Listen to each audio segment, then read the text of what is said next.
la parole aujourd'hui. Alors Jocelyn a un parcours, une formation longue et complexe, puisqu'il est détenteur d'un master alors c'est compliqué, un master en sociologie, anthropologie de la vie. Mais il détient aussi 2 licences, une en théologie et une autre en philosophie. Donc une formation longue, complexe, exigeante, et qui explique sûrement l'implication de Jocelyn et de Dieu dans la fondation d'une association qui s'appelle Parcours Architecture. Cette association a pour but de faire connaître à tout public, y compris le public scolaire, des réalisations d'architecture et aussi tout un tas de choses dans le domaine artistique, la protection de ce patrimoine aussi. Il vient nous parler des relations ou l'introduction de l'architecture moderne, d'objets modernes, d'objets artistiques modernes dans un patrimoine plus ancien. Donc je vais leur laisser la parole. Voilà, donc on va faire comme ça et je préfère peut-être ne pas être assis, ce sera mieux pour vous et ce sera peut-être mieux pour moi. Simplement vous dire qu'effectivement aujourd'hui nous sommes là pour quelque chose qui ne concerne pas directement l'association, puisque habituellement nous parlons d'architecture, de stricte architecture, et je crois que Geneviève voulait parler également d'urbanisme et de paysage. Voilà, c'est ce qui nous concerne, l'urbanisme, le paysage et l'architecture. Bon, donc là il s'agit en fait aujourd'hui de parler de la relation plutôt entre l'architecture, mais ça peut être quelque chose de non bâti comme le paysage, un jardin, etc., qui est de l'ordre du patrimoine, et on va dire ce qu'est le patrimoine pour nous, en tout cas de la manière dont on le définit aujourd'hui et en général, et puis de quelque chose qu'on pourrait appeler de la création artistique ou de l'art, plus généralement. Alors là, comme vous le voyez, je l'ai appelé création, pour une raison bien particulière que l'on va expliquer tout à l'heure.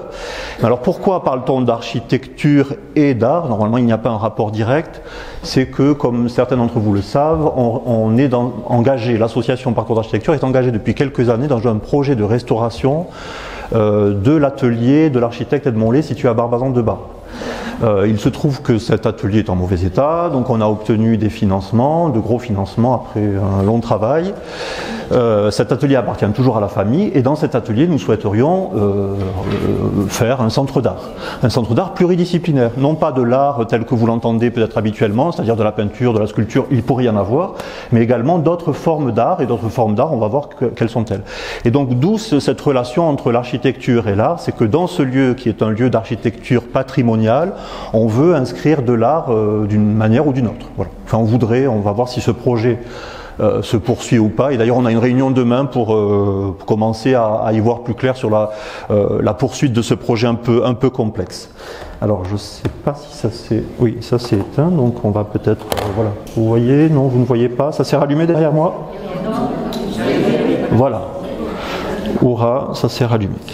Peut-être une première chose, donc j'ai parlé de la définition qui me semble indispensable de patrimoine et de création. Alors la création, ce que nous entendons par création plutôt que par art, c'est l'ensemble des démarches artistiques, quelles qu'elles soient, qui comprennent à la fois les arts plastiques, donc les arts plastiques on va dire que c'est la peinture, la sculpture, le dessin, tout ce qui relève de ce que l'on appelle autrefois les beaux-arts. Mais ça peut être également aujourd'hui une installation vidéo, vous savez tous ce qu'est une installation j'imagine. Une installation, on pourra en reparler tout à l'heure, hein. Donc une installation artistique, quelque chose qui occupe une place importante, qui peut être dans l'espace public, mais également ça peut être du land art, etc. Bon, ça peut être des performances. Donc ça, c'est une démarche artistique liée aux beaux-arts, aux arts plastiques. Mais nous, dans la création, on met plus que ce qui est lié aux arts plastiques en général. On y inclut le design, parce que pour nous, c'est une démarche profondément artistique. On y inclut les arts appliqués, et je vais dire ce que c'est, et les arts décoratifs. Alors, les arts décoratifs, en gros, c'est embellir un bâtiment, même si le mot n'est pas forcément très bien choisi, en tout cas, agrémenter un bâtiment, une architecture, avec des éléments qui vont rajouter du sens ou qui vont rajouter de la décoration, même si ce mot n'est plus employé aujourd'hui en architecture. Voilà. Donc ça peut être de la serrurerie, ça peut être du mobilier, ça peut être des moulurations, ça peut être de l'ébénisterie, etc. Mais toutes choses qui ne sont pas faites dans les arts décoratifs en grande série. Parce que quand on parle de grande série, on parle d'art appliqué. Donc d'art appliqué, c'est-à-dire c'est le design, en gros c'est le design on va dire, le design sous toutes ses formes. Donc ça peut être le design d'objets, quand on conçoit un objet, un designer conçoit un objet, mais quand on le conçoit pas de manière unique ou en petite série, c'est du design parce qu'on va le faire produire par une usine, une entreprise qui va le produire sur voilà, des chaînes de montage par exemple, des chaînes d'assemblage, des chaînes de fabrication. Voilà, donc on va comprendre tout ça. Et alors le design, ça peut être une chaise, ça peut être un vase, ça peut être voilà, mais ça c'est le design objet. Mais ça peut être également le design graphique. Le design graphique, c'est-à-dire créer une identité graphique.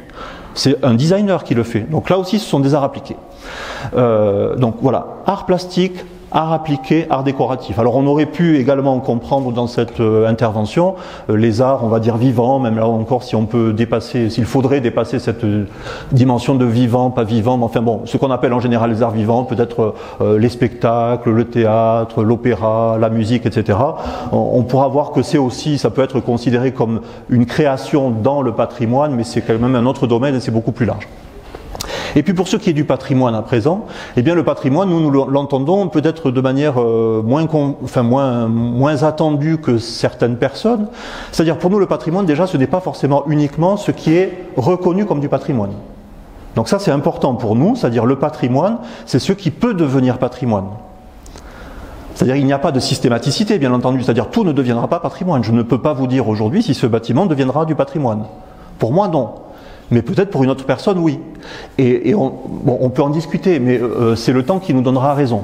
Voilà, donc une architecture devient du patrimoine ou pas, non pas au moment même, mais parce qu'on imagine qu'elle peut le devenir, et puis après, ça se confirme ou pas. Bon, alors c'est confirmé, ça peut être confirmé par les pouvoirs publics, par le ministère de la Culture, par des institutions, par des associations, par la conjonction d'avis divers. Mais nous, ce que l'on entend par patrimoine, c'est l'ensemble de ce dont on hérite, même si ce sont des choses très anodines, peu intéressantes, et que l'on peut ou que l'on doit transmettre aux générations à venir. Voilà, c'est notre définition du patrimoine. C'est une définition parmi d'autres, elle peut être contestée, elle est certainement contestable, mais nous c'est notre définition. Et donc dans cette définition-là, on peut y mettre un tas de choses. Donc bien entendu, tous les bâtiments inscrits, classés, labellisés, voilà, reconnus comme étant du patrimoine, sacré, consacré et entendu par tous. Bon, ça peut être une cathédrale, ça peut être, bon, etc. Mais nous, ce qu'on y met également dedans, c'est tout ce qui témoigne d'une époque qui n'est pas forcément extraordinairement grand, qui ne relève pas du chef-d'œuvre, de ce que l'on appelle le chef-d'œuvre, de la définition du chef-d'œuvre par exemple, mais qui pour autant peut être ou doit être conservé pour les générations à venir. Donc on peut imaginer que ce soit un barrage qui n'a apparemment pas d'intérêt, mais dans l'histoire d'un pays, dans l'histoire d'un département, dans l'histoire de l'architecture, dans l'histoire d'une technique, dans l'histoire mémorielle, ça a un sens. Voilà. Donc on peut conserver par exemple un monument aux morts, pour nous parce que c'est du patrimoine, parce que ce monument aux morts a été fait par un artiste, même si ce n'est pas un grand artiste, mais il correspond à un ensemble de monuments aux morts qui se faisaient en série à une époque. Et justement, parce que c'est une série, ça a un sens, parce que justement, ça correspondait à un mode de fabrication. Voilà. Bon, là on a défini à peu près ce qu'on entend par patrimoine et par création. Maintenant peut-on dire ensemble comment on confronte les deux? Alors confronter, c'est peut-être pas le mot, mais comment les deux peuvent dialoguer, en tout cas comment les deux peuvent être en présence l'un de l'autre, l'une de l'autre, la création, le patrimoine, et comment cela fait sens à un moment donné, et comment cela a du sens. Bon, là vous reconnaissez tous, j'imagine, un bâtiment emblématique de l'Allemagne réunifiée, le Reichstag, alors qu'il avait subi des outrages. Je vous montre ce à quoi il ressemblait avant les outrages qu'il avait subis. Bon, vous connaissez l'histoire, à 2 reprises au cours de son histoire. Donc il avait brûlé, il avait été malmené, bombardé, etc., pillé. Donc il avait fière allure. Je vous donne les références, donc toutes les références seront données comme ça à chaque fois. Bon, c'est quelques secondes, mais ça vous permet de voir à la fois en haut l'artiste qui est intervenu, ou le créateur qui est intervenu au sens large, et puis en dessous le bâtiment avec ses références. Alors vous voyez qu'il y a toujours un décalage entre forcément le créateur et le bâtiment dans lequel il s'inscrit. Mais parfois ce décalage peut être un décalage de 20 ans. Je m'explique, c'est-à-dire que le bâtiment dans lequel on s'inscrit, ça peut être par exemple celui-ci, À un moment donné, j'interviens dans celui-ci, sauf que même s'il a 20 ans, 30 ans, qui est récent, on va dire, il peut être reconnu comme du patrimoine. Donc dans ce cas, le décalage est moins important que ce décalage que l'on voit, qui est à peu près de l'ordre de 100 ans. Vous voyez, mais il peut être beaucoup plus important, effectivement. Voilà, donc le Reichstag empaqueté, c'est une installation, on va dire une installation très particulière qui consiste à cacher pour mieux montrer, finalement. Et pour mieux se souvenir de quelque chose ou penser à quelque chose, penser à ce qui est caché. Donc, bon, vous connaissez, je pense tous, la démarche de celui qu'on appelle les cristaux. Alors, bien entendu, aujourd'hui, il est de bon ton, et il le faut dire également, parce que dès le départ, ils ont eu une démarche commune, ils s'appelaient Christo et Jeanne-Claude, dès le début. Or, on a oublié souvent Jeanne-Claude, qui est décédé un peu avant lui. Voilà, donc tous les bâtiments, toutes les installations empaquetées par ces deux artistes sont signés de ces deux artistes-là. Voilà, donc un exemple parmi d'autres. Un autre exemple, alors là vous le connaissez peut-être moins, il est effectivement moins connu, mais il a exposé, cet artiste, il a exposé au Grand Palais, donc vous l'avez peut-être vu au Grand Palais à Paris, son exposition, à Anish Kapoor. Alors quand on parle d'exposition, là c'est installer quelque chose, c'est vraiment l'installation telle qu'on la conçoit, c'est-à-dire on installe quelque chose qui n'a jamais été fait ailleurs, qui va s'adapter à ce bâtiment-là, donc un bâtiment historique bien entendu, mais là quand je vous montre ce bâtiment, effectivement on n'est pas dans de la vieille pierre, on n'est pas dans une église, dans un château, on est dans quelque chose qui ne ressemble, enfin certains m'ont dit un jour quand j'ai montré ça, qui ne ressemble à rien. C'est-à-dire en fait, qui ne ressemble à rien, ça ressemble à, on va dire, une architecture, on va dire industrielle ou pré-industrielle ou post-industrielle, plutôt la post-industrielle. Voilà, donc on est dans ce schéma-là, donc une architecture fin 19e, donc assez récente pour du patrimoine, mais qui est considérée comme du patrimoine par les Anglais, parce que le lieu a été reconnu comme étant du patrimoine, donc c'est pas moi qui le reconnais comme ça. Un peu plus tard, il a été rénové, donc dans les années 90, il a été rénové pour en faire un musée, un centre d'art, et donc c'est devenu l'un des plus grands centres d'art au monde. D'ailleurs, il a été agrandi il n'y a pas très longtemps, et on voit cette installation non seulement qui prend de la place, mais qui prend quasiment tout l'espace, parce que là, on ne voit qu'une partie de l'œuvre, mais il y a toute l'autre partie derrière le photographe, qui est très importante. Alors là, on est dans le cas du ressenti du patrimoine. C'est-à-dire le patrimoine, on va non pas avoir un grand vide, mais on va avoir ce vide par l'intermédiaire de l'installation qui a été montée dans ce lieu-là. Et donc on est, vous voyez, c'est comme une espèce d'entonnoir, donc quand on est au bout de l'entonnoir, on se sent un peu aspiré à la fois par l'architecture patrimoniale et par cette œuvre qui est tout à fait particulière. Et puis une troisième intervention, on va dire internationale, pour vraiment recadrer les choses et montrer à quoi on pense quand on parle de création dans le patrimoine. Enfin, ça peut être ce genre de choses-là. Alors là, apparemment, on voit pas grand-chose, on voit un pont, bon, on est à New York, c'est le pont de Brooklyn, donc il est pas si ancien pour nous, enfin c'est pas un vieux pont pour nous, mais pour les Américains c'est un pont qui est classé, qui est comment dire, reconnu comme une architecture importante, et d'ailleurs techniquement c'est une architecture importante, notamment par la portée du tablier. Voilà, donc on est à peu près sur, voilà encore une période de un peu plus de 100 ans entre cet artiste qui s'appelle, d'origine islandaise, qui travaille au Danemark et en Allemagne, Olafur Eliasson. Alors vous le connaissez peut-être pas. Ce qu'il faut simplement savoir, c'est que ce nom est peut-être difficile à prononcer, mais c'est pas parce qu'il est difficile à prononcer qu'il ne faut pas le connaître. Et au contraire, je vous engage vraiment à le connaître, parce que c'est l'un des artistes, on va dire l'un des 3 artistes au monde qui travaillent à la manière des ateliers de la Renaissance, et un peu plus tardif même, en Italie. C'est-à-dire, en fait, on a quelqu'un qui s'entoure de 30 personnes, qui travaillent à plein temps pour lui. Alors, vous en connaissez peut-être un autre. Il y a Jeff Koons, par exemple, que vous connaissez. Mais il y en a, on va dire, 3, 4, pas plus dans le monde, qui travaillent avec autant de moyens, et qui sont libres de faire ce qu'ils veulent. Donc là, l'installation a coûté 15 millions de dollars. 15 millions de dollars pour tout un été. Alors, que se passe-t-il sur cette installation? Bon, c'est un peu étonnant. C'est-à-dire, on pompe l'eau de l'East River, qui est salée, hein, c'est une eau, c'est pas une rivière, c'est un bras de mer. On la pompe et on vient en faire des cascades. Donc là, on en voit une, et puis il y en a eu 4 comme ça, 4 cascades de 30 mètres de haut. Donc là, en fait, non seulement on dialogue avec le patrimoine, parce que d'une certaine manière, que veut dire pomper de l'eau et la recracher sous un pont? Pourquoi sous un pont? Donc on peut se poser un tas de questions, je ne vous donnerai pas de réponse, je ne les ai pas moi-même forcément, et l'artiste ne les a pas forcément lui-même non plus. Hein. Mais il nous questionne sur le rapport à l'environnement, le rapport à la technique, et le rapport à la manière dont on va concevoir l'environnement.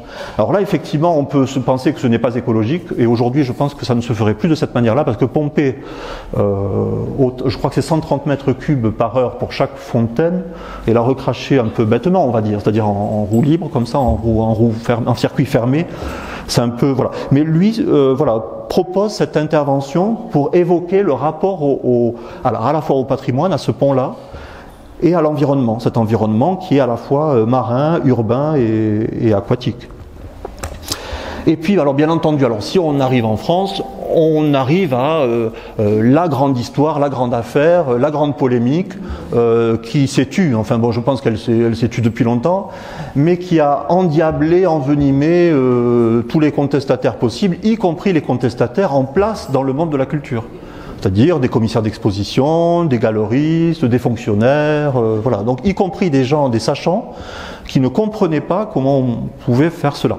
Bon, aujourd'hui, cette installation, qui était contestée il y a, donc, vous voyez, je vous montre, il y a 40 ans, on va dire, à peu près, aujourd'hui, elle est inscrite monument historique. Vous voyez à quel point il y a des retournements de situation. Donc, alors, je ne vous fais pas l'affront de vous dire que j'aime ou que je n'aime pas, ce n'est pas à moi de vous le dire, ou que vous aimez ou vous n'aimez pas, ou qu'il faut aimer ou ne pas aimer, ce n'est pas le problème. Mais c'est une manière de, voilà, d'entrer dans le patrimoine. Donc ce qui s'est fait, il appelle ça les deux plateaux, c'est le nom de l'œuvre, les deux plateaux, c'est-à-dire sous ce plateau de grillage que vous voyez, en fait, ce sont des caillebotis métalliques, et bien il y a le sol d'origine qui est en pente d'ailleurs, avec des sources d'eau, et avec de l'eau qui est canalisée à certains endroits, que l'on peut voir donc. Et donc les deux plateaux, c'est le plateau du sol, c'est-à-dire le plateau du sol historique, le plateau de ce qu'il vient faire. Donc à la place du parking, il a disposé ces caillebotis et ce goudron. Donc vous voyez, du caillebotis en métal et du goudron, aujourd'hui classé, inscrit plutôt. Et puis ces colonnes, alors là, qui sont plus, on va dire, plus nobles, même si elles se sont abîmées assez rapidement. Vous savez qu'il y a quelques années, cette intervention a été restaurée. Donc du marbre, notamment du marbre des Pyrénées, le noir et des Pyrénées, l'autre marbre c'est du marbre de Carrare. Voilà. Donc une autre intervention au Palais Royal, alors que beaucoup de personnes connaissent, mais juste à côté, dans la cour juste à côté, vous connaissez peut-être moins celle-ci, c'est la cour juste à côté, donc il y a deux cours et un jardin au Palais Royal, donc la cour juste à côté, donc les mêmes références, à peu près la même année. Alors bien entendu ça correspond à une volonté du pouvoir en place d'instituer, en fait de lancer plutôt un ensemble de commandes publiques pour que le bâtiment travaille, les artistes travaillent, bon même si ça a été, beaucoup de choses ont été contestées, notamment l'opéra, vous vous rappelez l'opéra Bastille avait été également très contesté. Voilà, donc l'Esphérate de Paul Buret. Alors Paul Buret était un artiste international, il n'y a là que des artistes internationaux pour l'instant, mais on va arriver vers des artistes moins connus et ce sera également une bonne chose. Donc là en fait ce sont des sphères qui tournent sur elles-mêmes par la force de l'eau et qui sont quand même attachées, bien entendu elles ne tournent pas n'importe comment. On peut penser peut-être à ce que fait actuellement Yayoi Kusama, c'est une artiste japonaise qui travaille également de cette manière-là avec des sortes de points et de sphères, mais c'est un travail qui lui est antérieur et voilà, elle a été restaurée il n'y a pas très longtemps et c'est un artiste qui travaille l'art cinétique, on va dire, l'art qui bouge, l'art qui se meut. Et à l'époque, donc on est, comme je vous le disais, vous voyez, on était dans les années 80, il a commencé sa carrière dans les années 60, c'était très mal vu de proposer de l'art qui bouge, parce que l'art, normalement, ça ne bougeait pas. L'art était installé au centre d'une place, par exemple, sur un socle. Vous voyez, donc quand Buren a proposé ceci, à la place de ceci, la plupart des artistes ont proposé un socle au milieu de ce parking rénové en place, et sur ce socle une statue. Voilà. Donc vous voyez à quel point l'artiste Daniel Buren a été, on va dire, novateur, même si on n'aime pas, à casser les codes de ce qu'est l'art à un moment donné. Ce qu'est l'art à un moment donné, ce n'est plus l'art du 19e siècle où on met un socle, et sur ce socle fixe, et sur ce socle on met quelque chose de fixe encore, et que l'on admire, que l'on vient admirer parce que c'est plus haut que nous, et on pense que c'est supérieur à nous. Alors la statue d'un grand homme, la statue d'une grande femme, la statue d'autre chose, mais là on n'est pas dans l'ordre de la statuaire, on est dans l'ordre de l'installation. Et ça occupe toute la place. Et puis bien entendu, vous vous rappelez tous et toutes de ce qui s'est passé à Versailles, et de ce qui continue à se passer à Versailles, à plusieurs reprises. Bon, là, je vous en montre deux parce que ce sont peut-être les plus spectaculaires. L'art s'est invité de manière spectaculaire, monumentale, stupéfiante, un peu peut-être inconséquente des fois. Donc là, on a affaire à Bernard Venet, un artiste. Alors, je n'ai pas oublié le D à Bernard, hein, ce n'est pas une faute. Hein, c'est Bernard, c'est un genre. Voilà, il a voulu se donner un genre. Il s'appelait Bernard avec un D. Il s'appelle désormais Bernard sans D. Et puis Lee Ufan, un artiste coréen, voilà, qui travaillait simplement avec des rochers. Vous les voyez peut-être sur le côté à la base, vous voyez peut-être, est-ce que vous les voyez ces rochers là, là et là, qui sont censés soutenir cette arche qui est en fait du métal qui, comme au sol, c'est le même métal qu'au sol. On croit que c'est un miroir d'eau au sol, mais en fait c'est une lame de métal très longue, donc très lourde bien entendu, c'est des dizaines de tonnes, hein, qui va être pliée, ployée et qui va rester en place. Alors bon, on a un peu triché, les rochers ne suffisent pas à tenir cette force-là. Donc il y a quand même un ancrage au sol, tout comme il y a un ancrage au sol bien entendu là. Hein, alors pour parler de l'Occitanie, hein, à Toulouse vous avez un grand Bernard Venet, une grande œuvre de Bernard Venet, Barrière de Paris, à Toulouse, donc plutôt au nord de Toulouse, un très grand arc, l'un de ses plus grands arcs qui est installé, bon, malheureusement sur un rond-point, donc c'est pas forcément le plus attractif, enfin pour la voir en tout cas, mais c'est une œuvre qui existe. Donc voilà, donc là dans ce cadre, on va dire grand siècle, des lames de métal, alors ce ne sont pas des lames de métal, ce sont plutôt des poutres creuses, elles sont creuses, ces poutres, qui sont malgré tout très lourdes, et qui viennent dessiner des degrés de courbure en fait, voilà. Donc on peut trouver ça étonnant, mais on peut quand même concéder à cet artiste que c'est l'un des seuls Français reconnus et connus à l'international. Il n'y en a pas plus de 10, on va dire. Il y en a une bonne dizaine, mais peut-être pas plus de 10. Donc il y a Daniel Buren dont je vous parlais tout à l'heure, qui sont déjà de la génération d'une certaine... Daniel Buren doit avoir 80 ans peut-être. Bernard Venet a bien 75 ans, je pense aussi. Vous voyez, c'est pas la nouvelle génération. Mais parmi les générations reconnues d'artistes français, ils font partie des 10 qui sont reconnus à l'international et qui exposent partout dans le monde. Lee Ufan. Et puis alors bien entendu, on arrive à une polémique qui nous éclabousse encore aujourd'hui, bon, dont on ne va pas vraiment parler, mais qu'on peut quand même évoquer, parce que voilà, c'est ça. Donc là, c'est le carton le dessin original, c'est plus qu'un dessin, c'est un dessin en fait très précis. Hein. C'est le carton original de l'artiste qui avait été désigné par Charles Garnier lui-même, c'est-à-dire par l'architecte, pour dessiner ce plafond. Donc l'Opéra de Paris avait été conçu pour être un opéra, pour être une œuvre totale. Donc les escaliers, les rampes, le sol, la poignée de porte et le plafond couronnant ou fermant le ciel, si vous voulez, de la salle principale.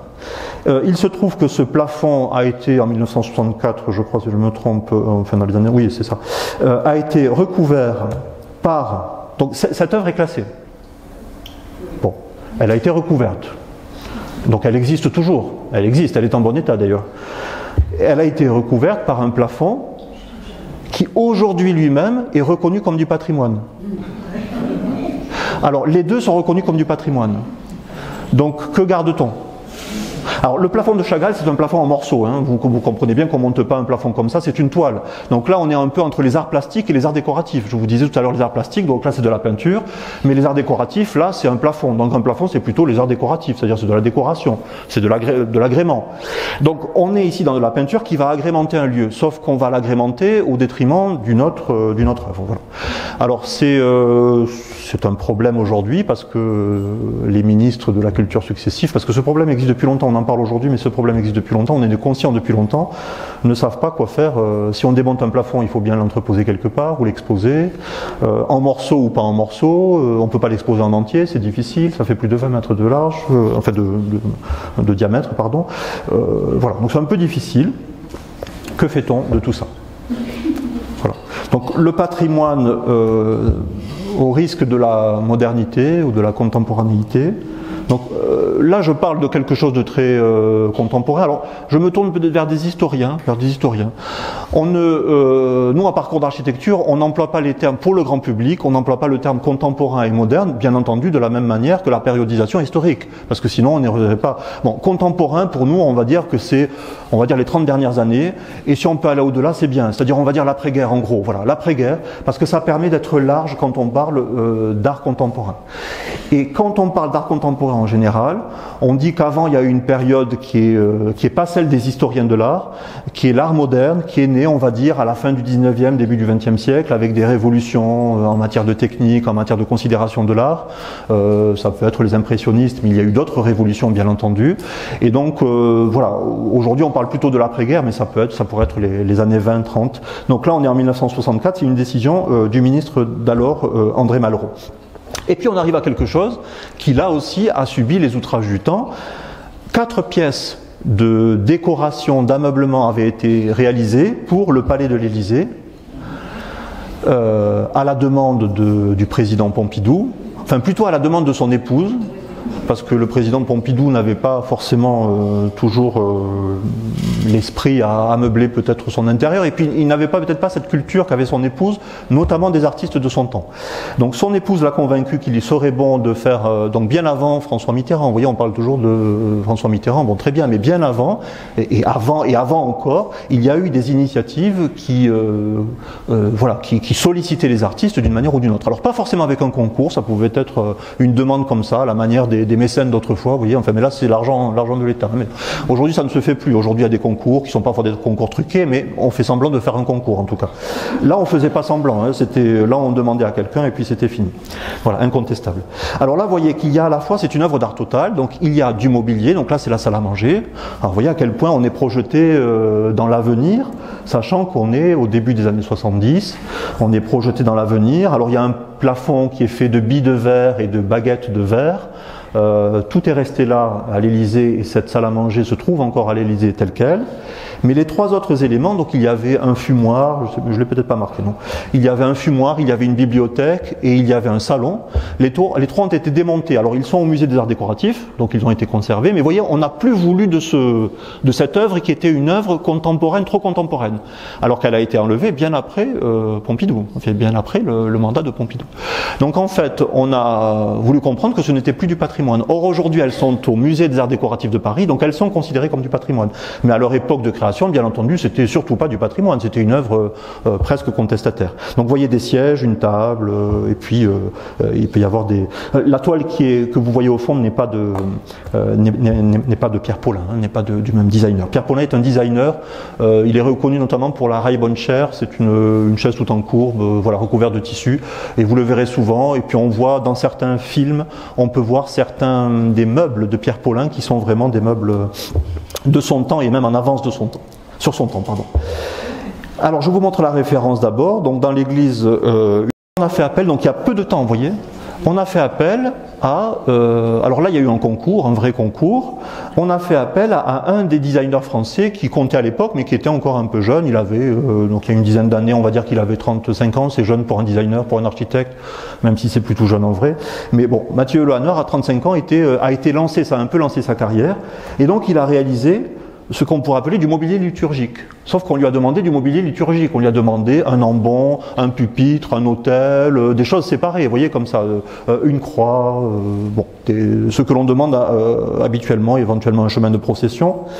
Eh bien, regardez ce qu'il en a fait, si on voit les choses, oui, je pense qu'on les voit bien. Donc, l'autel y est, l'ambon y est, le sol y est, mais en fait, tout se joue en fait dans le lien qui va lier tout ça, en fait. Hein. Donc, il a créé une sorte de paysage minéral en marbre. C'est soutenu par en dessous par autre chose. Hein. On a du béton en dessous parce que sinon ça ne tiendrait pas, bien entendu, toutes ces couches de marbre.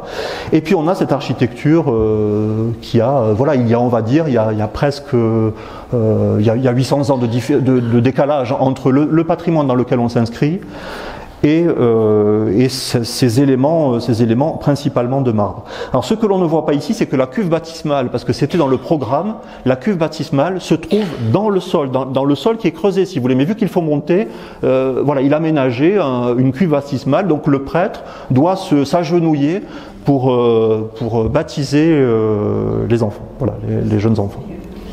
Donc là, vous pouvez le retenir parce que ça, c'est vraiment un jalon dans l'histoire du design en France et de l'aménagement, mais pas seulement liturgique, de l'aménagement. C'est-à-dire, on va considérer le programme, on va dire il faut telle et telle chose dans le programme, mais nous, on va renverser le programme et on va proposer autre chose. C'est ce qu'a fait Daniel Buren au Palais Royal. C'est-à-dire on lui avait demandé de faire une statue, il a dit je ne fais pas de statue, moi je vais tout bétonner, enfin plutôt goudronner, et je vais mettre quelques plaques de métal, et puis il y aura quelques colonnes de marbre, mais quelques colonnes qui vont sortir ou pas de ce sol-là. Voilà. Et il a gagné sur ça. Bon, il faut être face à un ministre de la Culture un peu éveillé, hein, ce qui n'est pas toujours le cas. Je ne conteste rien, mais c'est... Alors, on est ici dans un lieu très particulier qui est d'une certaine manière le plus grand foisonnement de vitraux en France et l'un des plus grands en Europe. Donc dans une cathédrale qui est celle de Nevers, les vitraux avaient en grande partie disparu, il en restait très peu.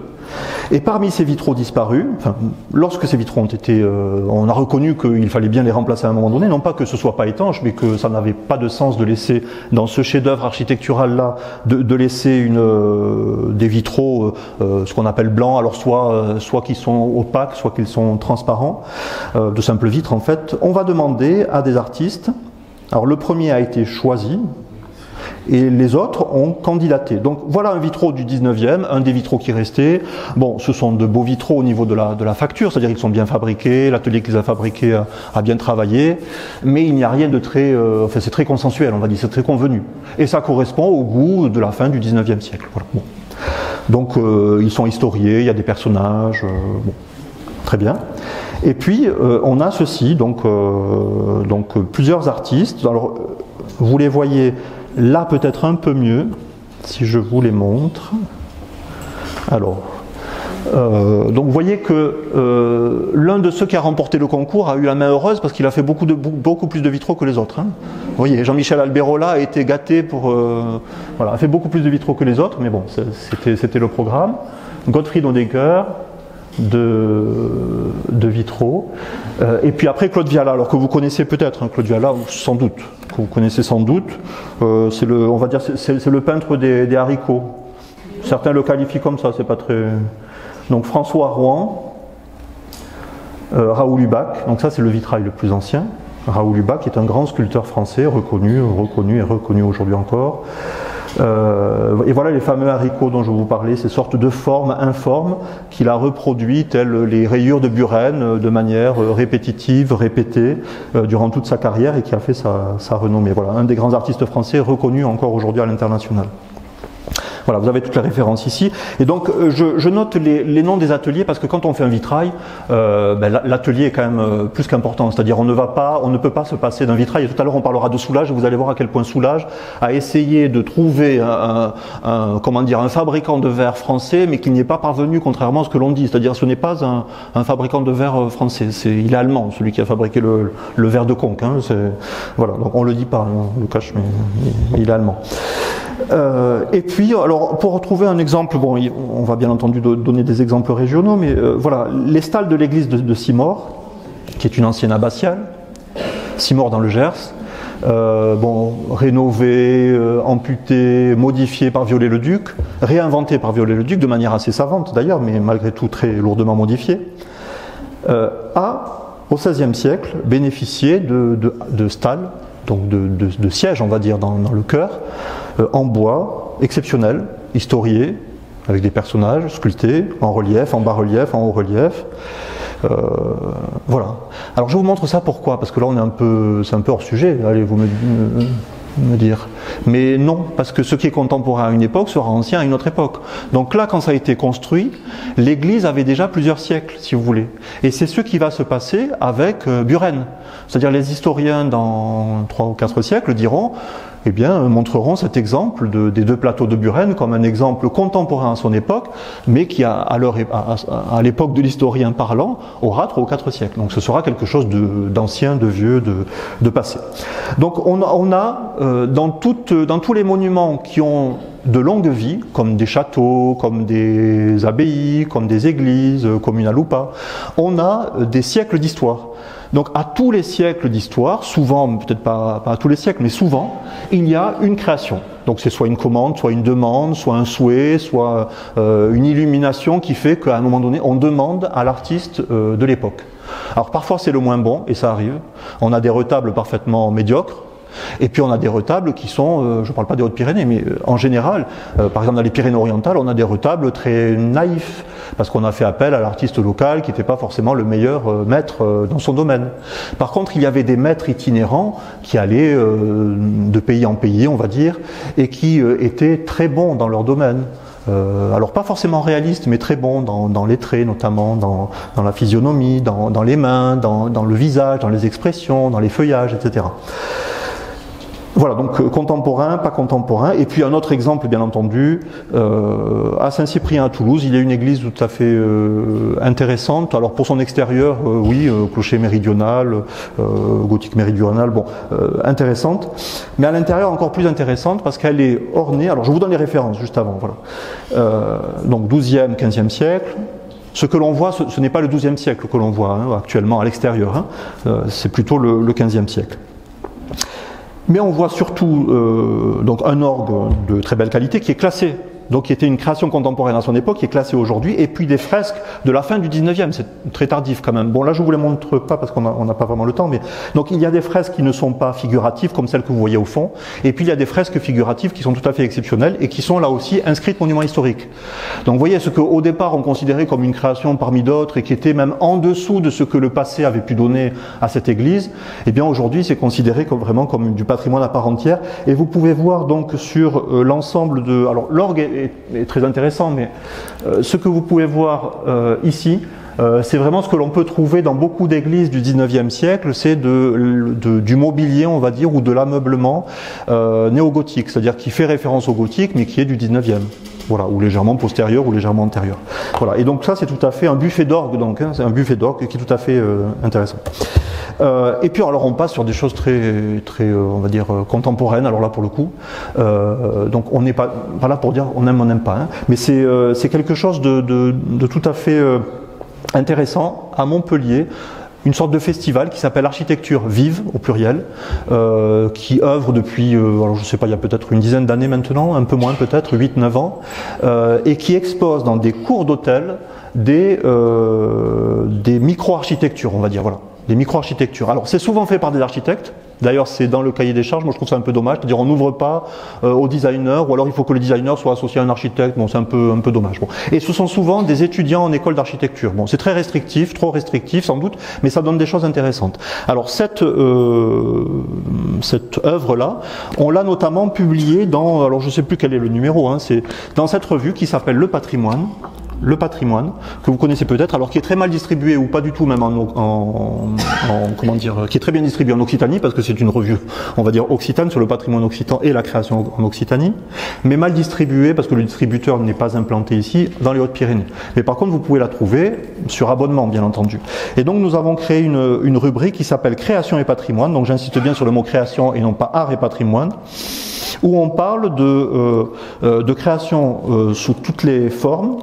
Je vous le montrerai juste après. En tout cas, c'est sur cette revue de création sous toutes ses formes. Et donc, on a parlé de cette œuvre notamment. Donc, c'était en 2019. C'est un cabinet d'architectes portugais, des jeunes qui sortaient à peine de l'école, bien entendu, hein, installé dans un hôtel particulier. Bon, en partie, bon, ce que vous voyez là n'est pas très extraordinaire, on va dire. Enfin, c'est la cour d'un hôtel particulier malgré tout. On voit des parties, il y a même des parties 19e dans ce que l'on voit, mais bon. Et c'est simplement, voilà, l'idée de confronter une culture avec une autre culture, en fait. Le patrimoine avec l'opulence montpelliéraine, parce que si vous entrez dans les cours des hôtels particuliers de Montpellier, quelle que soit leur époque de construction, vous allez être assez subjugué par, tout comme à Toulouse, mais à Montpellier, il y a quand même quelque chose de très particulier avec la pierre, par l'opulence du décor et par l'intérêt de cette architecture, notamment de l'architecture de cour. Et donc, vous pouvez voir là qu'il y a une installation qui fait référence aux carreaux de céramique portugais, ancestraux, qui se font toujours aujourd'hui, et qu'ils ont voulu reprendre sur des toiles tendues. Ce sont des toiles tendues, en fait, sérigraphiées, et qui sont reprises, et sur lesquelles on peut même marcher. Vous voyez, sur une partie desquelles on peut même marcher. Et puis, alors là, bon, là c'est le palais Brongniart, donc du nom de l'architecte qui l'a construit, donc vous voyez l'époque. Et puis donc 2 siècles après, on vient comme ça. Alors là, c'est un festival de street art, on va dire. Donc on est dans de la création qui ne va pas être invasive. Vous voyez, parce qu'on a compris que Daniel Buren au Palais Royal, ça avait été jugé comme invasif, comme destructeur, comme, même si c'était un parking, mais en tout cas comme blasphématoire vis-à-vis du patrimoine, du patrimoine commun, on va dire, et du plus beau patrimoine.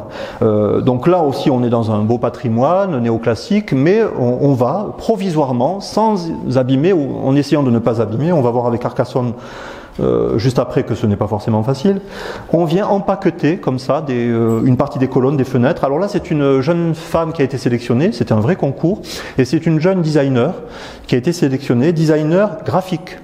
Donc là, elle s'occupe de l'identité graphique des entreprises, des particuliers, de la signalétique, etc. Vous voyez, donc ça s'assimile, à de la peinture, mais en fait, c'est comme des grands stickers, et c'est plutôt des motifs que de la peinture véritable. Donc on est plutôt vraiment dans du graphisme. Et on est là dans quelque chose qui vient signaler le monument. Parce qu'on n'en a peut-être pas suffisamment parlé, j'aurais dû peut-être faire un point juste avant, mais toutes ces interventions artistiques ou créatives ont parfois une intention, et c'est l'intention, on va dire, de la communication. On va venir communiquer sur un patrimoine. Pour le voir mieux, pour le voir autrement, pour le voir tout court, parce que des fois on ne le voit plus, le patrimoine. Et puis éventuellement, on va tenter la confrontation. Comme là, on est quand même dans quelque chose d'assez frontal, on va dire. Une confrontation frontale avec un dialogue frontal, on va dire, avec le patrimoine. Bon, mais ce dialogue frontal, parfois est recherché, parfois il ne l'est pas. Là, il l'est délibérément, et parfois, quand il n'est pas recherché, il peut devenir discret. Donc il n'y a pas toujours cette intention d'aller vers le public pour le choquer, mais c'est parfois une intention de discrétion, mais vous verrez un peu plus tard que cette intention de discrétion n'est pas forcément toujours la meilleure. Le château d'Oiron. Le château d'Oiron, bon, c'est un château qui tombait en ruine, qui a été rénové à grands frais. Mais que fait-on d'un château en ruine, rénové? Pourquoi mettre de l'argent dans un projet de réhabilitation alors qu'il n'aura pas d'usage ensuite? Donc on vient rassembler une collection d'art, mais cette collection d'art va dialoguer avec le site. C'est-à-dire on ne va pas simplement poser les œuvres les unes à côté des autres, comme dans un musée, dans des expositions provisoires d'un musée, mais on va venir les inclure dans les éléments du patrimoine. Donc les éléments du patrimoine, ça peut être une corniche, un plafond, un sol, etc. Donc on vient les inclure. Ça peut être un mur, il peut y avoir une fresque à même le mur. Et donc là, vous voyez, c'est l'artiste Christian Boltanski. Alors là, c'est aussi, bon, j'ai dit qu'il y en avait 10, il y en a peut-être 15. Allez, Christian Boltanski, qui est aussi, bon, qui est décédé aujourd'hui, qui était l'un des artistes français les plus reconnus à l'international, qui travaillait notamment sur la mémoire. Et là, il est venu photographier un à un pendant des mois, à la manière d'un photographe d'école, vous savez, à venir photographier, mais non pas pour leur donner après pour dire je récupère quelques euros, non, c'était gratuit, mais en contrepartie vous acceptez d'être exposé dans ce château définitivement, c'est-à-dire ils ont cédé leur droit à l'image, définitivement, leurs portraits seront là, enfin définitivement, peut-être que dans quelques siècles, ils n'y seront plus, mais on va dire définitivement, et vous voyez à quel point ils sont inclus par leur format, par leur taille, ils sont inclus dans les boiseries du château. Donc là, on est dans quelque chose qui est vraiment de l'ordre de l'inscription, de l'incrustation même dans le patrimoine. Mais c'est malgré tout assez discret, on peut dire, enfin on n'est pas dans du tape à l'œil, mais on est dans quelque chose qui est tout à fait intéressant parce que ça a été fait, on va dire, il y a presque 30 ans pour les premières photos. Et aujourd'hui, donc, les élèves viennent voir leurs photos. Bon, ils ont 30 ans de plus. Vous voyez, bon, c'est un peu étourdissant comme expérience, mais ça existe. Et ils sont patrimonialisés pour l'avenir, parce que ce château entièrement est devenu un patrimoine. C'est-à-dire toutes les œuvres qui y sont aussi du patrimoine. Donc le patrimoine, c'est le patrimoine de ce château qui a quelques siècles. Mais ce qui a été fait dans les années 90-2000 et qui se fait encore aujourd'hui, sans doute sera patrimonialisé avec l'ensemble. Non pas tant pour les œuvres en soi, mais pour leur inscription au millimètre, comme ça, dans le patrimoine, que ce soit dans le jardin ou dans le château lui-même. Et puis ici, on est à Chamarande, bon, un autre grand château en France où on a souhaité exposer à la fois le patrimoine, mettre en valeur le patrimoine, et puis mettre en valeur ce patrimoine par de l'inscription d'art contemporain. Alors contemporain, je disais comme tout à l'heure d'une époque, mais le contemporain ne sera plus contemporain dans quelques décennies, bien sûr. Hein. Voilà, et puis donc là, un artiste tout à fait intéressant, suisse, Bert Theiss, qui vient faire, pour résumer, le parc qui est monument historique, comme le château qu'on voit au fond, a été fait à deux moments de son histoire, 18e, 19e. Au 18e, un parc à la française, un jardin plutôt à la française, et un parc à l'anglaise plus tard.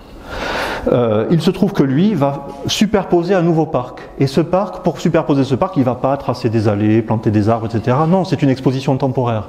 Donc lui, il va faire quelques croix, comme ça, ce sont des croix, ce sont des bancs en même temps, hein. On peut s'y asseoir, mais il va faire quelques croix. Et quand on prend un peu de recul, que ce soit de manière aérienne ou pas, on comprend que ces croix dessinent en fait comme les prémices d'un nouveau jardin. C'est-à-dire c'est comme le tracé d'un nouveau jardin. On vient faire des croix qui vont faire une sorte de jardin plus ou moins orthogonal. Donc vous en voyez une un peu plus loin d'ailleurs. Là il y en a une autre, et puis il y en avait plusieurs effectivement qui sont... Voilà. Donc quelque chose qui est tout à fait de l'ordre du minimalisme, on va dire. Des bancs blancs en bois, bon c'est quelque chose de minimaliste. Mais effectivement l'intérêt là de l'œuvre, c'est l'inscription dans ce parc, où on vient à la fois évoquer le passé et dire il peut y avoir un avenir pour ce parc et on peut refaire ce parc autrement. L'inscription dans le patrimoine, ça peut aussi être simplement de la lumière. Alors là, on disait qu'on était très invasif quand on met du béton, du métal, etc., ou des choses très très lourdes dans un lieu patrimonial. Donc là, déjà, on est dans un lieu qui ne paraît pas être patrimonial. Alors là, on est à Saint-Nazaire. Saint-Nazaire, on voit à peu près des docks comme ça, des hangars à bateaux, on va dire, à Bordeaux. Vous voyez un petit peu la même chose à Bordeaux, qui est plus près de nous, pour ceux qui connaissent Bordeaux. À Bordeaux, c'est considéré comme du patrimoine. D'ailleurs, ça a été conservé. Alors qu'à un moment donné, ça devait être démoli, tous ces hangars. Alors bon, on s'est rendu compte qu'effectivement, démolir ces hangars, ce serait trop coûteux parce qu'ils sont entièrement en béton. Mais on s'est rendu compte aussi qu'ils pouvaient avoir un intérêt. Et actuellement, d'ailleurs, dans ces lieux, à Bordeaux, se passent des choses tout à fait étonnantes et intéressantes. Bon, là c'est une installation, on va dire, mais une installation visuelle, en partie sonore, parce qu'il y avait des petits sons qui étaient émis très discrets, donc pas du tout invasifs, et puis de la lumière qui fluctuait en fonction des heures de la fin du jour jusqu'au petit matin, disons. C'était une installation provisoire. Une partie fonctionne encore, mais elle n'a pas été entretenue. Voilà, donc on peut la réactiver. Et c'est Yann Kersalé. Alors Yann Kersalé, là c'est un nom aussi à retenir. C'est un des grands designers lumière, on va dire. Parce que la lumière, ça se design aussi. Vous voyez ici, la lumière n'est pas designée. Voilà, donc on a l'air blafard, on a l'air moche, enfin je parle de moi en tout cas. Bon. Par contre, quand on design la lumière, on peut paraître plus mince, plus beau, plus... Voilà. Et c'est le cas de ce hangar à bateau qui est un hangar en béton brut, voilà. Donc là, on a affaire à un hangar qui prend tout son sens. Vous voyez, là, à ce moment-là de la soirée, on ne voit quasiment que les piliers et le reflet sur l'eau. On ne voit quasiment pas le toit. À d'autres moments, on ne peut voir que l'arête du toit, vous voyez, la planche de rive du toit. Donc c'est vraiment une création originale à considérer comme de l'art. Ici c'est purement technique et c'est normal que ce soit des néons, voilà, ce n'est pas, c'est normal qu'à un moment donné on voit bien pour écrire, pour comprendre, pour voir. Mais là on n'est pas là pour voir, on est là pour ressentir. Donc cette œuvre doit être ressentie et elle est invasive mais pas trop, et puis elle peut être démontée de toute façon parce qu'elle n'est pas si invasive que cela. Et puis quelque chose d'encore moins invasif, alors là on le voit un peu partout aujourd'hui, mais avec plus ou moins de bonheur. Alors on voit des choses qui sont de l'ordre, on va dire, du divertissement, donc que je ne considère pas comme de l'art, même si le divertissement parfois peut être de l'art, peut avoir une démarche artistique, c'est possible. Et puis il y a des choses un peu plus pointues, c'est-à-dire on fait appel parfois à des artistes qui ont vraiment un talent de projection. Donc là c'est une sorte de mapping, c'est-à-dire on vient souligner des détails du bâtiment ou projeter des choses sur un édifice de manière, donc je vous disais, plus ou moins colorée, plus ou moins lumineuse. Mais en tout cas c'est assez étonnant de voir à quel point ça change la perception de l'édifice et à quel point en même temps c'est pas du tout invasif, parce qu'on le fait aussi sur des portails, vous savez, d'églises, de cathédrales, pour restituer ou pour essayer de restituer des couleurs, sachant qu'on ne pourrait pas aller repeindre, en tout cas les architectes des bâtiments de France, entre autres, s'indigneraient à bon droit peut-être, voilà, même s'ils ne s'indignent pas de tout des fois. Et puis, vous avez de la création contemporaine qui peut s'inscrire dans des lieux privés, parce que tout ce que l'on a vu, c'était un peu soit dans l'espace public, soit dans des collections publiques. Là, c'est un château privé. Alors là, il y a beaucoup de références, mais c'est normal parce qu'il y a beaucoup d'artistes qui sont intervenus. Il faut retenir le haut et le bas, on va dire. C'est le donjon de Vèze, c'est un château qui fut un château royal à une certaine époque,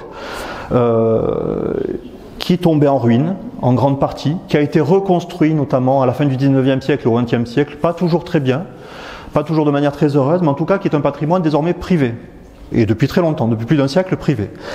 Et il a été racheté, je crois qu'il y a 30 ans, une trentaine d'années, pardon, par un commissaire-priseur parisien, un des grands commissaires-priseurs parisiens, je ne vais pas le citer pour ne pas lui faire de la publicité, qui l'a racheté et qui a eu la bonne idée d'y installer des œuvres à demeure ou pas, c'est-à-dire il peut y avoir des expositions permanentes ou temporaires, mais la plupart des œuvres, une vingtaine d'œuvres sont à demeure. Et dans ce lieu, donc, il y a notamment ce que vous voyez là, un pot de Reynaud, alors il s'appelle le pot or de Reynaud, donc Reynaud est un des grands artistes français. Alors là, je ne vais pas vous refaire le coup, il est connu à l'international parmi les 10, hein, mais bon, il est quand même très connu. Et puis au premier plan, vous voyez qu'il y a un autre artiste qui est intervenu, qui se considérait comme un artiste et non pas comme un paysagiste, alors que sa formation était celle de paysagiste. C'est Pascal Cribier, c'est un des grands paysagistes français, qui a, bon là on voit une partie seulement du jardin, mais qui a notamment fait ce plan d'eau également, et qui s'est amusé à faire une œuvre d'art intégrée, elle aussi. Donc en fait, le pot est intégré, et puis voilà, les autres œuvres, on retrouve Bernard Venet, on retrouve Daniel Buren, on retrouve tout un tas d'autres artistes, sont absolument intégrés au château. Alors on peut voir ça également au château Lacoste, que vous connaissez peut-être, je n'ai plus le nom de la commune, Maurice peut-être tu connais la commune, bon, le château Lacoste qui est on va dire en Provence, qui est, je n'ai plus même le département, on est dans le Var peut-être, non, ouais. Bon, voilà. Donc le château Lacoste qui est tout à fait exceptionnel, parce que c'est un château là encore privé, où on fait du vin, mais où on a compris que pour faire venir des gens, le vin ne suffisait pas et qu'on allait faire quelque chose qui était... Alors on faisait ça déjà à Bordeaux, vous savez, le vin avec les chais spectaculaires, on a fait ça dans la Rioja aussi en Espagne, puis ailleurs, on a fait ça également en Californie, mais là on va dire qu'on ne fait pas seulement un habillage, un bel habillage creux avec éventuellement des cuves dedans, mais on va aussi exposer de l'art et l'intégrer au bâtiment, et des artistes nationaux ou internationaux, voilà, donc vous pouvez retrouver ça au château Lacoste notamment. Et alors quelque chose de beaucoup plus discret, alors là je ne sais pas si on le voit très bien, c'est un maître d'œuvre qui a un métier très peu connu finalement, il est créateur de mobilier liturgique. Alors ça, bon, il n'y en a plus beaucoup, mais en tout cas il est considéré à l'international comme l'un des meilleurs, disons. Il exerce encore aujourd'hui. Il a notamment réalisé pour la basilique de Lourdes, la basilique, alors peut-être on ne l'appelle pas inférieure parce que c'est peut-être péjoratif, mais la basilique qui est au ras du parvis de Lourdes, il a réalisé notamment un autel et puis des éléments liturgiques également qui se trouvent encore dans cette basilique parce que c'était en 2016. Hein. Là on est voilà, dans les années 90, il s'appelle Gucci, donc il est d'origine géorgienne. Il a émigré en France, il s'est installé en France, il est français, et alors il est intervenu partout dans le monde, alors notamment en France et en Europe parce qu'il y a beaucoup d'églises, de cathédrales, etc. Et alors il est capable de faire à la main et seul, donc là il n'a pas un atelier de 30 personnes comme je vous disais, Jeff Koons et d'autres artistes, lui est un artiste artisan on va dire. Un artiste artisan, mais on est encore dans la création, et il fait du mobilier liturgique qui vient s'inscrire dans des églises du 12e, 14e, 16e, 18e, enfin des églises de toutes les époques, voire des églises contemporaines. Et il est notamment intervenu à Albi pour des éléments, notamment cette colombe eucharistique, enfin bon, ce sont des choses tout à fait incroyables. Alors il travaille de manière figurative la plupart du temps, et d'ailleurs quand il fait des sortes de micro-architectures sous forme d'hôtels, ce sont des micro-architectures qui ressemblent à de l'architecture, on va dire. Enfin, ce sont des mobiliers qui ressemblent à de l'architecture. Vous voyez là toute une série de colonnes avec des sortes de chapiteaux et de bases. Enfin, on est vraiment dans quelque chose qui est architecturé. La croix au-dessus est également de lui. Pour vous dire également, donc on est dans les années 90, que l'ensemble de ce qu'il a fait pour Chartres a été classé monument historique. Donc là encore, on est dans une création contemporaine, mais on parle déjà de patrimoine. Vous voyez, il y a quand même une ambiguïté, un télescopage entre ce qui est de l'ordre du patrimoine et ce qui est de l'ordre de la création. Donc vous pourrez le retrouver à Albi, il y a l'hôtel également à Albi, et puis il y a des sièges, le siège épiscopal, il y a une chaire, il y a des tabourets. Et puis alors la création, alors là je vous montre quelque chose d'austère volontairement, c'est assez austère, hein, c'est même très austère, et ça ne paraît pas être de la création, C'est Rudy Bor. Rudy Bor, c'est un architecte designer, bon, il est surtout connu pour son design en fait, hein, qui est très demandé aujourd'hui pour l'identité graphique. Donc c'est un designer graphique, on va dire, mais qui fait aussi de la mise en espace, dans des musées notamment. Vous voyez, il ingénie des expositions, il met en forme des expositions. Et donc là, il a fait, alors tenez-vous bien, on est à Chambord, dans le parc classé de Chambord. Il a proposé une signalétique qui était, on va dire, pour le moins épurée. Donc ce sont des sortes de poteaux en métal qui parfois se recourbent, comme vous l'avez vu, parfois s'ouvrent. Alors peut-être pour les plus, on va dire, avertis d'entre vous, mais peut-être pas non plus, vous connaissez peut-être le mobilier de Starck à Paris. Ce sont des sortes de pales comme ça sur lesquelles viennent être inscrits pour les monuments historiques. Devant chaque monument historique, ce sont des piquets, si vous voulez, qui s'ouvrent tels des pagaies d'aviron. Et puis il y a une inscription, voilà. Donc vous regarderez, Starck avait fait ça dans les années 80 pour la ville de Paris. Et donc là, on est dans quelque chose aussi qui est assez austère. Il avait travaillé à Nîmes également, Starck, pour la signalétique à Nîmes. Voilà, donc Rudy Bor, on est encore dans de l'inscription de la création au sens large. On n'est pas dans de l'art tel qu'on l'entend habituellement. C'est pas de la peinture, de la sculpture, une installation. Mais on est dans de la création telle qu'on peut la considérer. J'ai parlé tout à l'heure d'art décoratif et d'art appliqué. Donc on est plutôt là dans les arts appliqués. Alors pour parler d'exemples locaux, alors là très concrètement, donc vous la reconnaissez tous et toutes, j'imagine. Donc l'église des Jacobins, du couvent des Jacobins. On ne voit pas tout, notamment ce fameux palmier dont on parle si souvent. Donc là on a affaire à un artiste international d'origine grecque qui vit en France. Par contre, la France est un pays d'accueil. Vous voyez à quel point il est bon que la France soit aussi un pays d'accueil parce qu'elle attire aussi des artistes de très belle qualité. Donc là c'est à la fois, j'ai bien mis la bande sonore également, c'est à la fois une installation visuelle, lumineuse et sonore, y compris le jour. C'est-à-dire on va en général dans cette église le jour, donc il fallait que la musique et la lumière soient diffusées à la fois le jour et la nuit.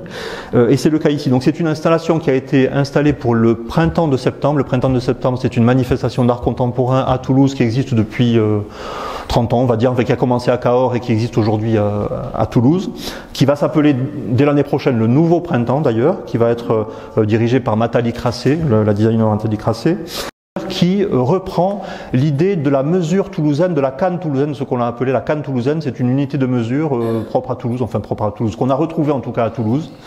Que l'on peut voir d'ailleurs dans l'église des Jacobins. Et donc là, il a fait simplement des multiples de cette canne, qui fait à peu près 1 mètre, je crois, des multiples de cette canne, et qui ont fait ces longueurs-là, ces longueurs lumineuses, et qui donnent un environnement à la fois sonore et immersif en tout cas. On est dans de l'ordre de l'immersion. Donc on ne va pas visiter un monument, on va le vivre en fait, vous voyez. On va le vivre, on va le ressentir, on va éventuellement s'émouvoir, et éventuellement, même si on ne comprend rien avec son intellect, on peut comprendre avec son corps, avec ses émotions, avec son âme, pour ceux qui en ont une. Je dis ça parce que là, le mot âme est très mal, très connoté aujourd'hui. Donc pour ceux qui en ont une ou ceux qui veulent dire qu'ils ont une âme, bon, certains l'appellent esprit, certains l'appellent.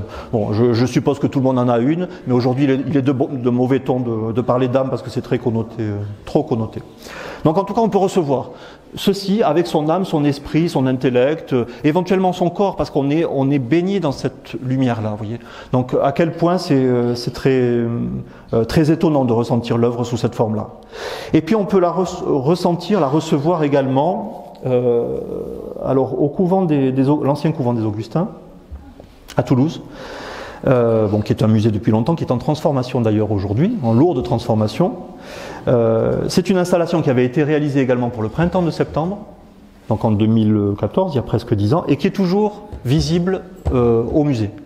Donc pressez-vous, parce que peut-être elle n'y sera plus. Elle avait été payée à l'artiste pour ne figurer que quelques mois en fait dans ce musée, mais il est intéressant de la voir, même si on n'apprécie pas cette mise en espace qui paraît très, alors pour certains peut-être très ordinaire, parce qu'une partie de cette mise en espace faite par ce designer, qui est à la fois un designer, mais qui travaille également dans le domaine des arts plastiques et de l'architecture, qui est d'origine cubaine et qui vit aux États-Unis.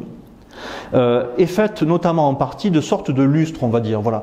Et effectivement, mettre dans une salle où se trouvent des dizaines de chapiteaux parmi les plus incroyables au monde, les entourer, les éclairer par des sortes de lustres, bon, ça paraît être, on paraît être dans un magasin de lustres où se seraient échappés ou perdus quelques chapiteaux romans. Bon, voilà, mais c'est à voir parce que là on est encore dans une installation immersive, sachant que pour les architectes parmi vous, s'il y en a, il y avait dans les années 80, en 1980, Pierre Debeau, un architecte toulousain important, avait réalisé des socles en métal pour l'ensemble de ces chapiteaux-là, qui ont aujourd'hui disparu, enfin qui ont été mis à la poubelle, alors qu'ils étaient très exceptionnels. Il y en a un ou deux qui ont été conservés par le conseil départemental. Voilà, bon.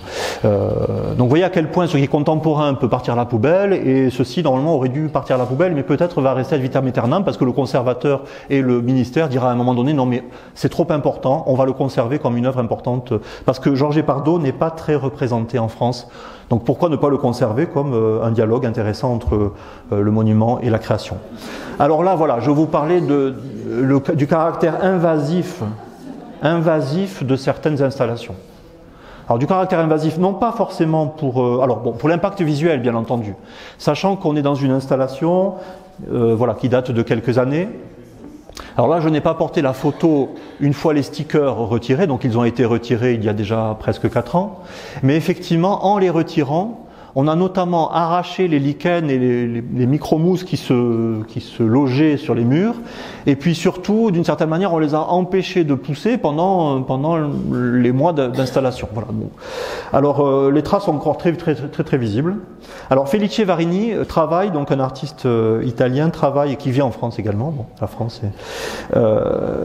Alors vous voyez, quand on est dans l'axe, dans le bon axe, on voit des cercles concentriques. Alors l'installation s'appelle cercle concentrique excentrique. Alors ces cercles qui sont concentriques deviennent fous d'une certaine manière parce qu'ils s'échappent visuellement. On croit que l'artiste a raté son œuvre. Et alors là, quand on est là, on se dit mais quelle catastrophe, il s'est trompé, les plans sont mauvais.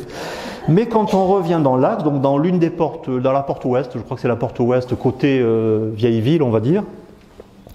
Eh bien, on est vraiment dans quelque chose qui est tout à fait étonnant, et on dirait que les cercles se suivent en fait, alors qu'ils ne se suivent pas du tout, comme vous pouvez le voir. Ce sont en fait des portions d'arc de cercle brisées, qui sont assemblées de telle manière qu'à un moment donné, selon un seul point de vue, mais c'est quasiment au centimètre près, on reconstitue l'ensemble ou pas. Et ça peut également dépendre de la hauteur, de la taille de la personne, du spectateur. C'est-à-dire si le spectateur mesure 1,50 m, peut-être ça va, et s'il mesure 2 mètres, c'est un peu moins bien. Mais c'est ce qui est intéressant justement, c'est-à-dire on est à la fois dans de l'immersion artistique, et à la fois dans quelque chose qui n'est pas du tout conventionnel au niveau de la définition de ce qu'est une œuvre d'art. Vous voyez, on ne vient pas poser une œuvre, on ne vient pas faire une exposition temporaire, mais on vient faire quelque chose qui est juste, presque juste collé comme ça, alors que ce n'est pas juste collé, c'est des mois de travail avec l'école des Beaux-Arts de Carcassonne notamment. Voilà, Felice Varini, qui intervient là aussi dans le monde entier pour on va dire son art optique. C'est un art qui joue avec l'optique. Et puis une autre œuvre, alors là bon, on est dans quelque chose qui, là c'était la cathédrale de Rodez. Donc la cathédrale de Rodez qui est une cathédrale exceptionnelle pour ses stalles notamment, pour son mobilier liturgique, pour son architecture bien entendu, mais qui a donné lieu en 2019 à une installation là aussi immersive. Alors immersive qu'on ne voyait pas du tout quand on était au sol, d'ailleurs beaucoup de personnes ne la remarquaient pas, qu'on pouvait remarquer par une petite ambiance sonore. D'ailleurs il y a là également à la fois un plasticien et on va dire un ambianceur sonore, une personne qui a sonorisé, qui a designé le son de manière à ce qu'il entre en contact avec le lieu et avec l'œuvre Digital Supernova. Et donc c'était une œuvre mouvante, donc là on n'a pas la vidéo, mais c'était une œuvre mouvante, une sorte de mapping comme on l'a vu tout à l'heure, mais qui est là était tout à fait mouvante et qui était jamais identique en fait. Voilà, c'est-à-dire les personnes qui sont venues à tel moment ne pouvaient pas revoir ce qu'ils ont vu l'heure d'après ou la minute d'après. Donc on est vraiment dans de l'éphémère qui vraiment vient s'opposer d'une certaine manière ou vient dialoguer de manière un peu brutale mais intéressante, qui donne plein de sens au fait que l'œuvre dans laquelle elle s'inscrit Une œuvre architecturale est pérenne d'une certaine manière. On est là pour toujours dans une cathédrale. Alors que là, on n'est là que pour quelques heures et ça change à tout moment. Et puis alors bien entendu, pour être trivial, continuons à être trivial. Un moyen de transport peut aussi, alors en soi être designé. Donc là, des designers ont travaillé pour le fabricant de tramway. D'ailleurs, il y a la nouvelle génération qui est apparue cette année. Nouvelle génération, la voilà. Hein. Donc là, c'est la première génération. Vous reconnaissez sans doute les artistes, ou vous les connaissez en tout cas. Mattia et Bonetti. Je vous les donne. 2 de Christian Lacroix. Donc là, ils sont dans l'ordre de leur création. Hein. Donc le premier, ce sont les hirondelles, on va dire, le premier.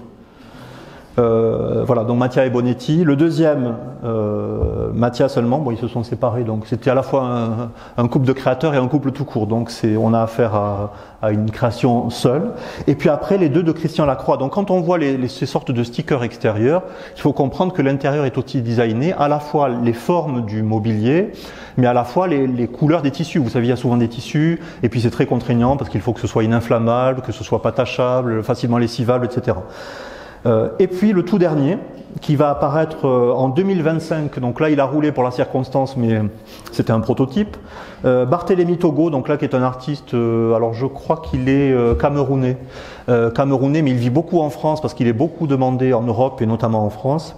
Donc un grand peintre reconnu à l'international et qui est venu donc redonner une couverture à ce tramway.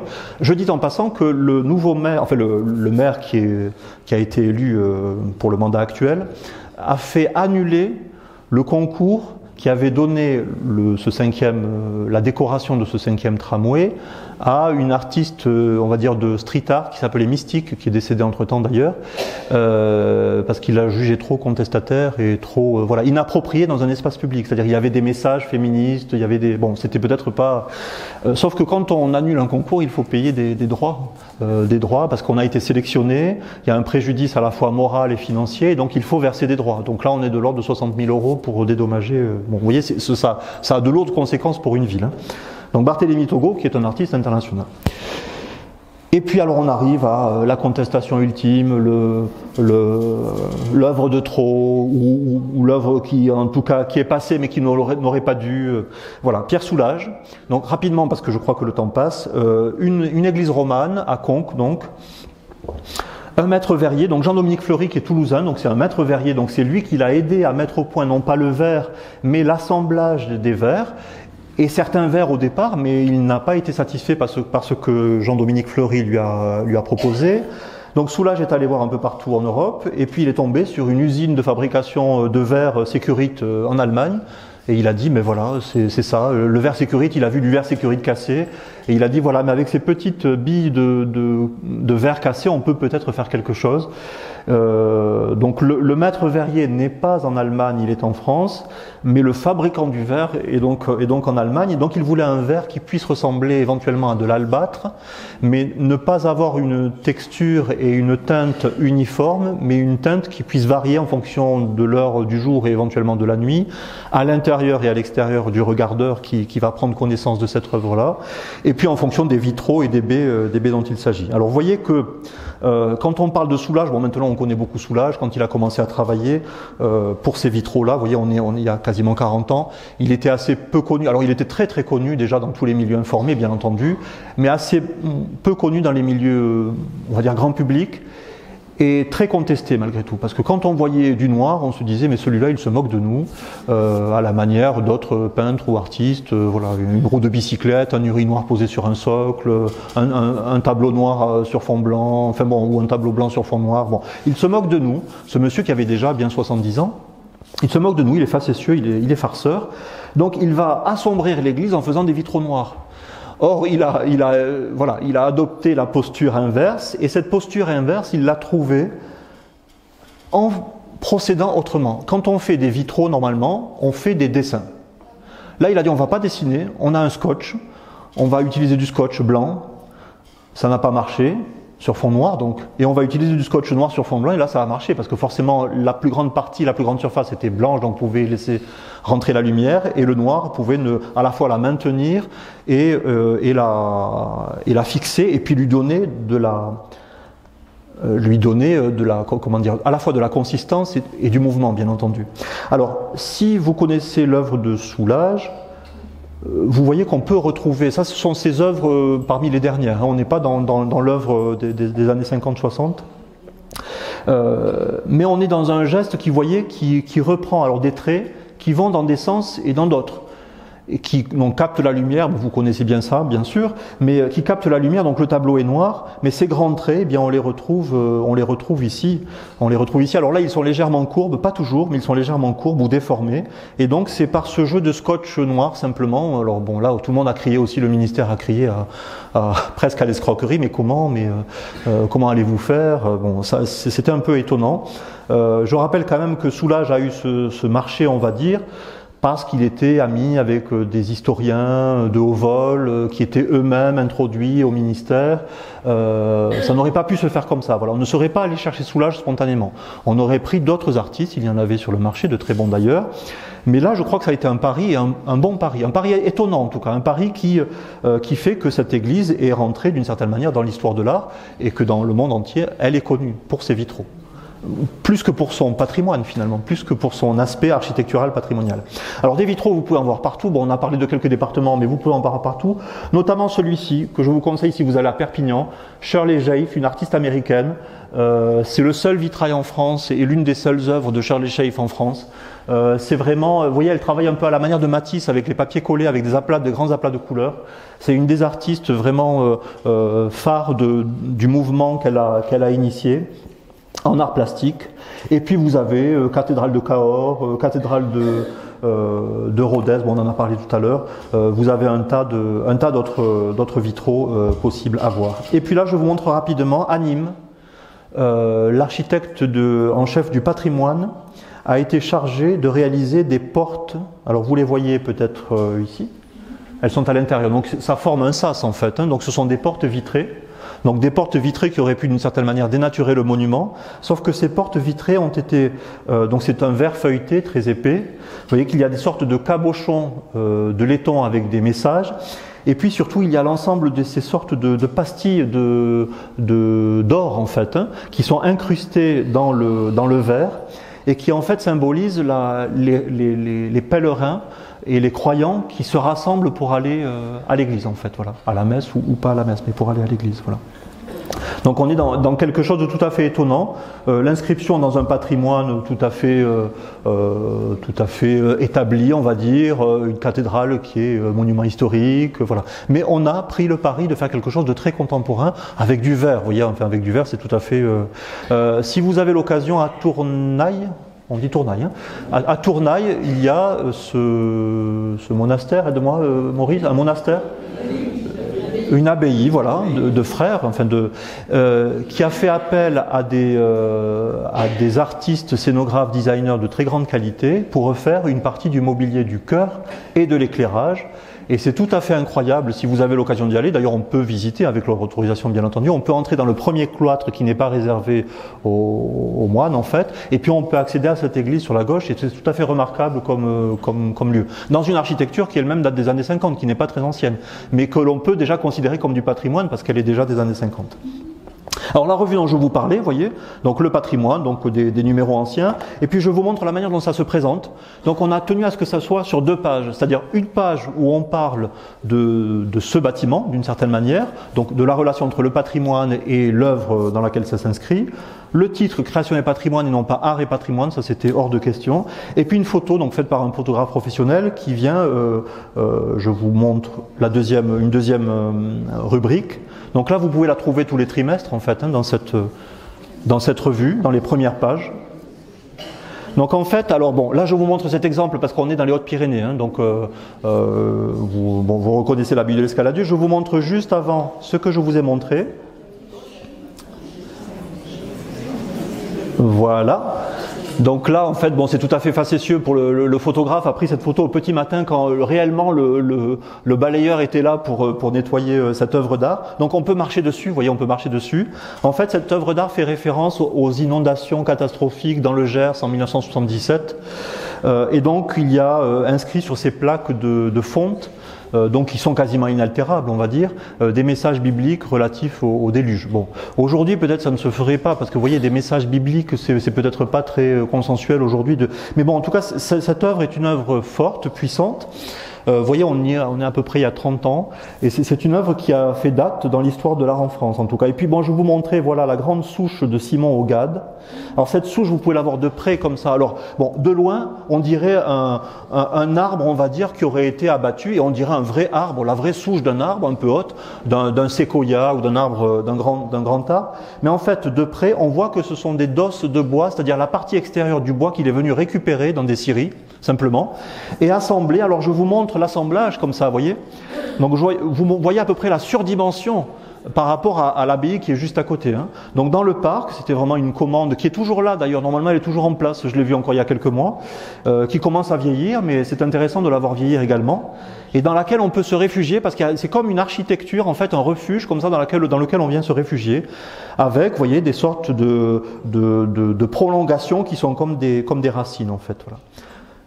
Donc là c'est Simon Ogade, un artiste jeune mais qui a de l'avenir et qui travaille partout en France. Alors on avait exclu tout à l'heure, mais je tenais à vous la montrer quand même, le spectacle vivant, mais là on est à Aurillac, c'est quand même quelque chose, en 2018 il s'est produit quelque chose de tout à fait stupéfiant. On a demandé à des habitants de se couvrir de boue et de dire vous allez déambuler dans la rue comme ça, en ayant un air stoïque et en prenant vos habits de tous les jours qu'on vous remboursera éventuellement, avec vos attachés caisses, vos sacs, etc. C'est-à-dire vous n'allez plus ressembler à rien, vous allez ressembler presque à des fantômes, à des ombres comme ça fantomatiques, et vous allez déambuler comme une armée de fantômes, comme ça un peu pris. D'ailleurs ils ont les yeux bandés comme vous pouvez le voir, ils pouvaient voir à travers les yeux bandés là. À travers le bandeau, et donc on vient défiler c'est une sorte de défilé dans des lieux patrimoniaux de la ville. Voilà, donc je vous en parle parce que c'était une intervention contemporaine dans des lieux patrimoniaux, même si on déborde un petit peu du propos. Et puis pour finir, voilà, je voulais vous montrer quelque chose que vous voyez tous les jours ou quasiment tous les jours, des sigles, des logos, des acronymes parfois, que vous voyez tous les jours et qui sont faits par des designers. Ce n'est pas fait par n'importe qui, c'est-à-dire c'est pas le maire local ou l'habitant de ci qui va dire je vais faire mon propre panneau. C'est une signalétique nationale qui a été imaginée dans les années 80, qui a été réimaginée par Rudy Bord dont on parlait tout à l'heure, et à la fois pour les monuments historiques et les sites patrimoniaux remarquables. Donc quand vous le verrez, vous vous direz là aussi la création est là, c'est-à-dire on appose ce motif sur ce logo sur un bâtiment patrimonial, mais il fait référence à quelque chose. Et ce à quoi il fait référence, c'est, vous le savez sans doute, un pavement labyrinthique, voilà, d'une cathédrale, un pavement qui a disparu et dont les monuments historiques, le ministère de la Culture, a souhaité se réapproprier, ayant disparu, non pas le réinventer in situ, mais le réinventer partout en France, en fait. Voilà. Et puis là, je vous montre quelque chose alors là, on est dans de l'ordinaire, dans du trivial, mais ça existe. Voilà, les toilettes publiques existent. Donc là, je ne crois pas qu'il y en a à Tarbes, mais il y en a à Toulouse. En tout cas, peut-être la ville la plus proche, vous pouvez les voir. Donc là, c'est Patrick Join, c'est un designer important français qui est reconnu aussi à l'international et qui fait à la fois des assiettes, des vases, des fourchettes et des couteaux, mais qui aussi est capable de dessiner des toilettes qui sont rétroéclairées comme vous pouvez le voir. Et en général sur ces toilettes, parce qu'il y a un accord avec la société Decaux, pour qu'il y ait marqué uriner dans la rue 450 €, uriner dans ces toilettes 0 €. Voilà. Donc c'est toujours intéressant. Jean-Claude Decaux s'amuse aussi avec les personnes. Et puis je vous montre une dernière chose, vraiment pour finir. Quelque chose qui vous paraît absurde sans doute, et sans doute que ça l'est un petit peu. On est presque dans une œuvre à la Magritte. Donc un ensemble d'arrosoirs que vous pouvez trouver chez Castorama ou au Point Vert d'à côté, en acier galvanisé. Donc là on est au Moko à Nice. À Montpellier, on est au Moko à Montpellier, donc un musée, on va dire, ce n'est pas un musée, c'est un centre d'art contemporain qui est relié d'ailleurs à l'école d'art et à la Panacée. Bon, enfin, c'est un lieu où on peut voir de l'art contemporain, notamment des collections d'art contemporain. Et puis on peut voir cette œuvre qui est à demeure, donc de Bertrand Lavier, une œuvre importante, mais qui l'est moins sans doute. Donc là, je vous la montre parce elle se trouve en Occitanie, donc profitez-en et vous pouvez aller la voir. Elle est en Occitanie, dans notre belle région. Mais elle est moins importante que ce qu'a fait Christian Lavier juste avant, qui est encore plus, on va dire, dans la provocation et qui s'inscrit aussi dans le patrimoine, qui est ceci, une fontaine avec des tuyaux d'arrosage, faite de tuyaux d'arrosage, comme quoi le patrimoine peut se suffire de peu, mais comme quoi aussi le peu peut suffire au patrimoine. Voilà, je vous remercie. Si cette vidéo vous a plu, vous pouvez nous rejoindre à l'Université du temps libre de Tarbes et de Bigorre à l'adresse utl-tb.info. Et n'oubliez pas, si ce n'est déjà fait, de vous abonner.